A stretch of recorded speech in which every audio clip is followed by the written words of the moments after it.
السلام علیکم ورحمۃ اللہ وبرکاتہ۔ آج کا جو کوسچن ہے وہ یہ ہے کہ عبادت کیا ہے؟ عبادت جو ہے وہ عربی زبان کے لفظ عبد سے نکلا ہے اور اس کا جو معنی ہے وہ ہے آخری درجے کی عاجزی اور انکسار۔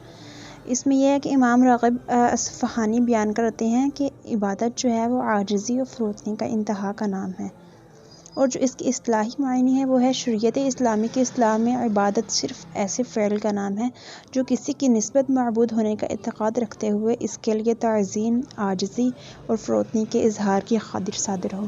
قرآن پاک میں سورۃ فاتحہ میں ارشاد ہے، ایاک نعبد و ایاک نستعین، ہم تیری ہی عبادت کرتے ہیں اور تجھ ہی سے مدد چاہتے ہیں۔ اس سے پہلے آیات میں بیان ہوا تھا کہ ہر طرح کی حمد و ثنا کا حقیقی مستحق اللہ تعالیٰ ہے، جو سب جہانوں کا پالنے والا، بہت مہربان اور رحم فرمانے والا ہے۔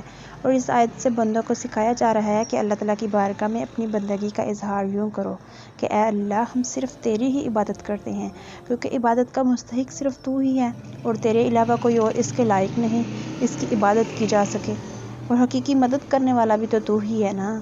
تیری اجازت اور مرضی کے بغیر کوئی کسی قسم کی ظاہری، باطنی، جسمانی اور روحانی چھوٹی بڑی کوئی مدد نہیں کر سکتا۔ اس میں ایک بات بیان کرنا چاہوں گی کہ ہم عبادت صرف اللہ ہی کی کیوں کرتے ہیں، کیونکہ ہمارے پاس جو ہے وہ بصارت اللہ تعالیٰ کی دی ہوئی ہے، ہماری عطا کردہ ہے۔ ہماری بصارت، ہماری سماعت وہ سب عطا کردہ ہیں، محدود ہیں، اور اللہ تعالیٰ کی ذات جو ہے وہ لامحدود ہے، وہ السمیع ہے، وہ البصیر ہے، اور ہم محتاج ہیں اللہ تعالیٰ کی نعمتوں کے۔ اس لیے ہم لوگوں کی عبادت اس لیے نہیں ہو سکتی کیونکہ ہم لوگ محتاج ہیں اللہ تعالیٰ کی نعمتوں کے، اور وہ لامحدود ہے، اس کی عبادت کی جا سکتی ہے، اس کی نعمتوں کا شکر ادا کیا جاتا ہے۔ اس طرح قرآن کریم کی اصطلاحوں میں عبادت بھی بہت اہم اور نازک اصطلاح ہے، کیونکہ یہ لفظ قرآن کریم میں بہت کثرت سے آیا ہے اور اس کے معنی بھی نہایت باریکی ہیں۔ اطاعت، تعظیم، عبادت، ان تینوں میں نہایت لطیف فرق ہے۔ بعض لوگ اس نازک فرق کا اعتبار نہیں کرتے، ہر تعظیم کو بلکہ ہر اطاعت کو عبادت کہہ کر سارے مسلمانوں بلکہ اپنے بزرگوں کو ہی مشرک و کافر کہہ دیتے ہیں، اس لیے اس کے مفہوم کو سمجھنے کی بہت ضرورت ہے۔ عبادت جو ہے وہ عبد سے بنا ہے بمعنی بندہ۔ عبادت کے لغوی معنی ہے بندہ بننا یا اپنی بندگی کا اظہار کرنا، جس سے لازم آتا ہے کہ معبود کی الوہیت کا اقرار کرنا۔ مفسرین نے اس کی تعریف انتہائی تعظیم بھی کی ہے اور انتہائی عاجزی بھی۔ دونوں تعریفیں درست ہیں، کیونکہ عابد کی انتہائی عاجزی سے معبود کی انتہائی تعظیم لازم ہے، اور معبود کی انتہائی تعظیم سے عابد کی انتہائی عاجزی مستلزم۔ انتہائی تعظیم کی حد یہ ہے کہ محبوب کی وہ تعظیم کی جائے جس سے زیادہ تعظیم ناممکن ہو، اور اپنی ایسی عاجزی کی جائے جس سے نیچے کوئی درجہ مقصود نہ ہو۔ اس لیے عبادت کی شرط یہ ہے کہ بندگی کرنے والا معبود کو الہ اور خود کو اس کا بندہ سمجھے۔ یہ سمجھ کر جو تعظیم بھی اس کی کرے گا وہ عبادت ہوگی۔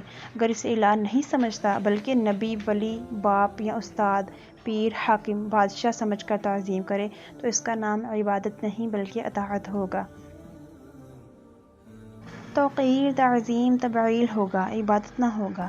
غرض کہ اطاعت و تعظیم تو اللہ تعالیٰ اور بندوں کی سب کی ہو سکتی ہے، لیکن عبادت صرف اللہ تعالیٰ کی ہی ہو سکتی ہے، بندے کی نہیں۔ اگر بندے کی ہو تو وہ شرک ہو جائے گا۔ اگر بندے کی تعظیم کی جائے تو جیسا بندہ ویسی اس کی تعظیم کا حکم ہے۔ کوئی تعظیم کفر ہے، جیسے گنگا، جمنا، ہولی، دیوالی کی تعظیم۔ کوئی تعظیم ایمان ہے، جیسے پیغمبر کی تعظیم۔ کوئی تعظیم ثواب ہے، کوئی تعظیم گناہ ہے۔ اس لیے قرآن کریم میں عبادت کے ساتھ ہمیشہ اللہ تعالیٰ یا رب الہ کا ذکر ہے، اور اطاعت و تعظیم کے ساتھ اللہ تعالیٰ کا بھی یہ ذکر ہے، اور نبی کا بھی، ماں باپ کا بھی، حاکم کا بھی۔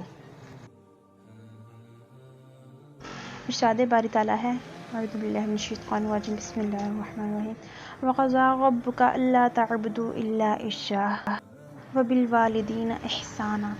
اس کا ترجمہ ہے، آپ کے رب نے فیصلہ فرما دیا کہ اس کے سوا کسی کی عبادت نہ کرو اور ماں باپ کے ساتھ احسان کرو۔ ایک اور جگہ ارشاد ہے، یا ایھا الناس اعبدوا ربکم الذی خلقکم، اے لوگو اپنے اس رب کی عبادت کرو جس نے تمہیں پیدا کیا۔ اور ایک جگہ ارشاد ہے، نعبد الہک و الہ آبائک ابراہیم و اسماعیل و اسحاق، ہم عبادت کریں گے آپ کے الہ کی اور آپ کے باپ دادا ابراہیم، اسماعیل اور اسحاق کے الہ کی۔ اور سورۃ الکافرون میں ارشاد ہے قل یا ایھا الکافرون لا اعبد ما تعبدون، فرما دو اے کافرو جن کی تم پوجا کرتے ہو ان کی پوجا میں نہیں کرتا۔ آیتوں میں صرف اللہ تعالیٰ کا ذکر ہوگا، لیکن اطاعت و تعظیم میں سب کا ذکر ہوگا، جیسے کہ ارشاد ہے اطیعوا اللہ و اطیعوا الرسول و اولی الامر منکم، اطاعت کرو اللہ کی اور اطاعت کرو رسول کی اور اپنے میں سے حکم والوں کی۔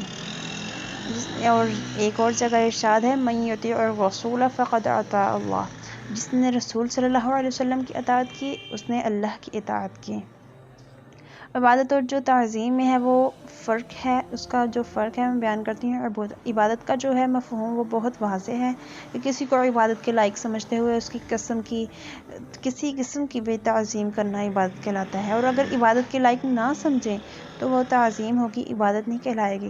جیسے ہم نماز میں ہاتھ باندھ کر کھڑا ہوتے ہیں وہ عبادت ہے، لیکن یہی نماز کی طرح ہاتھ باندھ کر کھڑا ہونا استاد کے سامنے، پیر کے سامنے یا ماں باپ کے لیے تو محض تعظیم ہوگی، عبادت نہیں۔